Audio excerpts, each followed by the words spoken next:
এ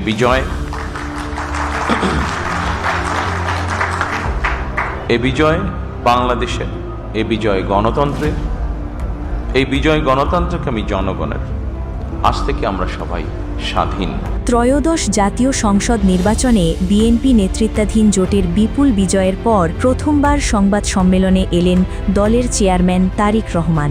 রাজধানীর একটি অভিজাত হোটেলে আয়োজিত এই সম্মেলনে তিনি দেশের জনগণকে অভিনন্দন জানিয়ে বলেন, এই বিজয় বাংলাদেশের, এ বিজয় গণতন্ত্রের। দীর্ঘ 17 বছরের লড়াই আর ত্যাগের পর এই বিজয়কে তিনি গণতন্ত্রকামী মানুষের বিজয় হিসেবে অভিহিত করে ঘোষণা দেন, আজ থেকে আমরা স্বাধীন।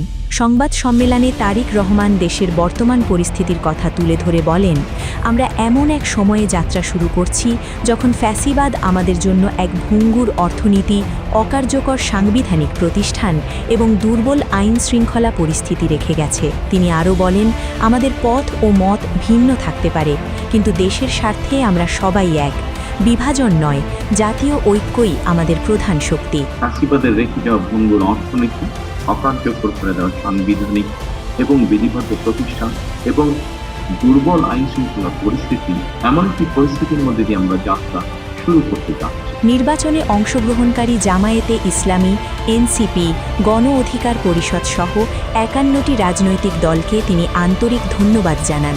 সংবাদ সম্মেলনে বিদেশের সাংবাদিকদের এক প্রশ্নের উত্তরে তারেক রহমান বলেন, আমাদের পররাষ্ট্রনীতির মূল ভিত্তি হবে বাংলাদেশ ফার্স্ট। তিনি স্পষ্ট করে বলেন, বাংলাদেশের স্বার্থ এবং জনগণের কল্যাণই আমাদের আন্তর্জাতিক সম্পর্কের মূল চালিকা শক্তি হবে।